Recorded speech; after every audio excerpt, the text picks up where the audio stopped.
Hello everybody, welcome back to yet another session of the Hopry tonight. This is number 2 for the day.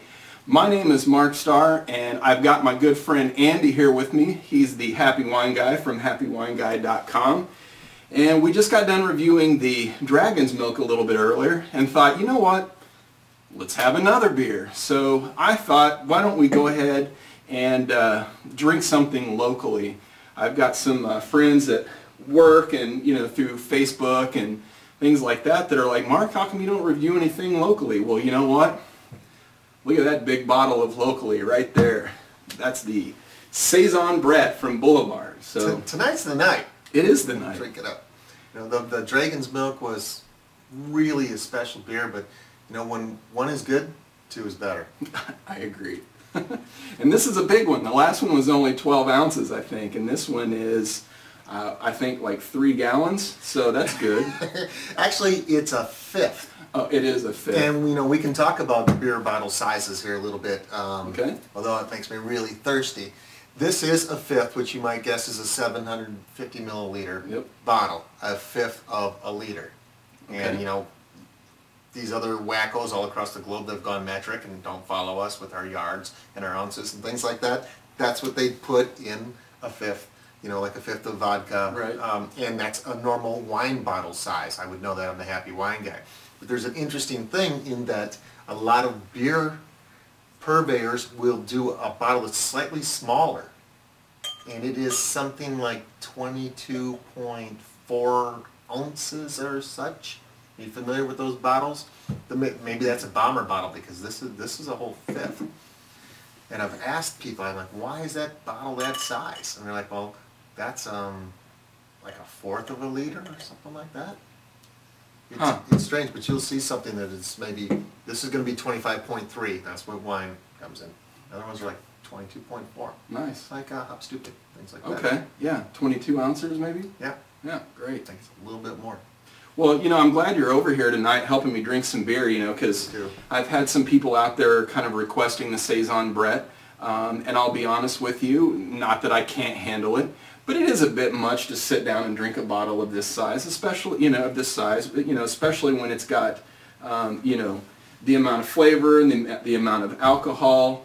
Again, if it's a Friday night and I've had a really horrible day at work, which seems to be, it happens a lot lately. So, what's the alcohol in this bad boy? This one is 8.5%. That's a fair amount. It's a fair amount. And your average beer runs in at about what? I would say probably I would say about 5%. Yeah, could maybe a little 4 under. and 5 for Budweiser or Miller or something like that. Yeah. So almost double. And I think their Tank 7, which I think is supposed to be bottled next year, is also around 8.5. But let's go ahead and talk about this thing, because obviously the first thing I notice on mine is that I've got about 52 fingers of head on mine, and it really hasn't gone anywhere. Yours looks like it's kind of dissipated a little. And what does that indicate? I would imagine that there is lots of priming sugars, probably a fair amount of hops. Yeah. I do know that a lot of the lighter beers like this that are heavily hopped, you typically get a lot more head than you would of something that has a really high alcohol by volume. So when you start getting up around 12, 13 to 15% in a beer, you're probably not going to see a lot of head on those beers. But this one, I mean, I'll tell you, that's a gorgeous color. It's still there. Yeah. Well, it's a bottle-conditioned beer. Yeah. Which maybe everybody out there in Hopland knows, but is that there's a secondary fermentation that happens in this bottle, which was going to get you some effervescence there and get you that there's some, there's some CO2 that wants to get out. There's definitely a lot of effervescence in there. I mean, if you hold it up to the light, it almost looks like a glass of champagne. Yeah. Yeah. It is in the bubbles in the that's the CO2 escaping. Yep. Because it's been kept in the bottle as it re-fermented. The secondary fermentation happened in that. That's called bottle conditioning. Yep. And awesome. That's what they do with their smokestack series there at Boulevard. They're very proud of that, and they make what, 6, 7 different beers like that, or maybe more all the time. Yeah, they're constantly releasing new beers, and in fact, I don't know if you know this or not, but this I believe it's ratebeer.com rates this the second best Saison in the entire world. So I think that's pretty impressive. Now, you know, Boulevard's been doing great beer for a long time. I mean, I don't know how many years I drank Boulevard wheat, but yeah, anyway, this one just looks great. Let's go ahead and give it a smell, because I can already kind of... I'm getting thirsty. Yeah. Lots of citrus to me, like, you know, like kind of like the like an orange peel. I was gonna say lemon peel and orange peel. Yeah. Wasn't sure which way to go. Yeah, citrusy. Lots of like yellow flowers too. I mean, it has a nice floral component to it, and I imagine that has a lot to do with the yeast, you know, that they use for this type of beer. Yeah, and there's a little hoppiness there. A very nice little subtle amount of hoppiness. And I mean, again, look at this head. It does not want to go anywhere. I don't know how I'm going to drink it. Mine's drinkable. You want to give it a try? Let's do it.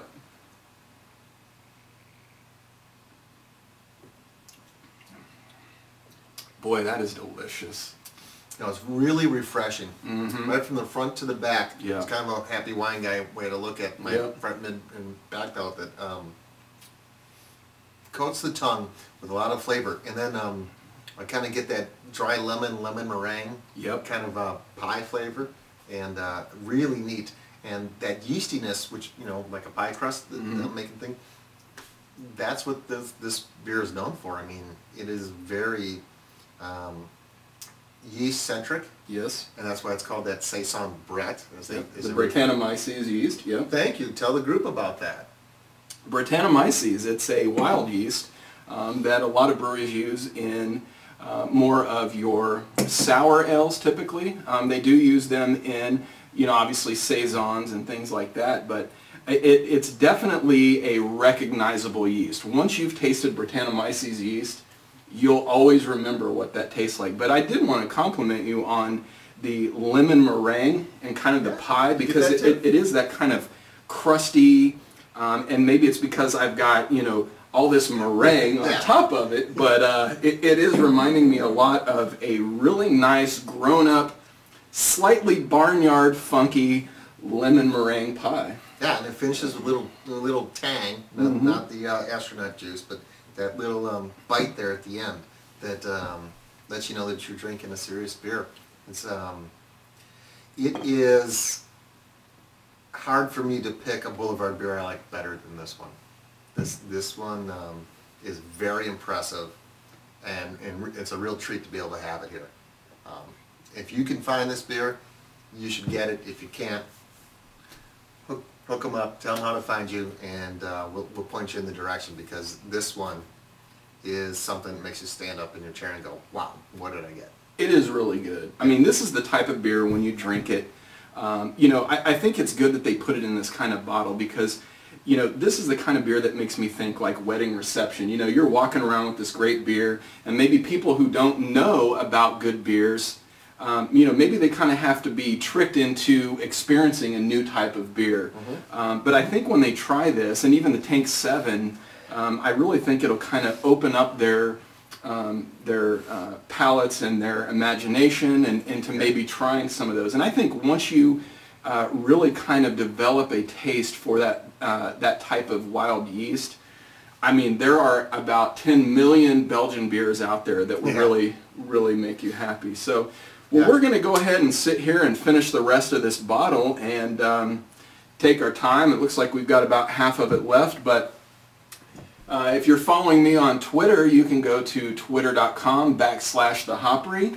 Yes, and you can follow Happy Wine Guy at happywineguy.com. Awesome. So, well, thanks a lot for joining us, and we'll see you next time. Bye.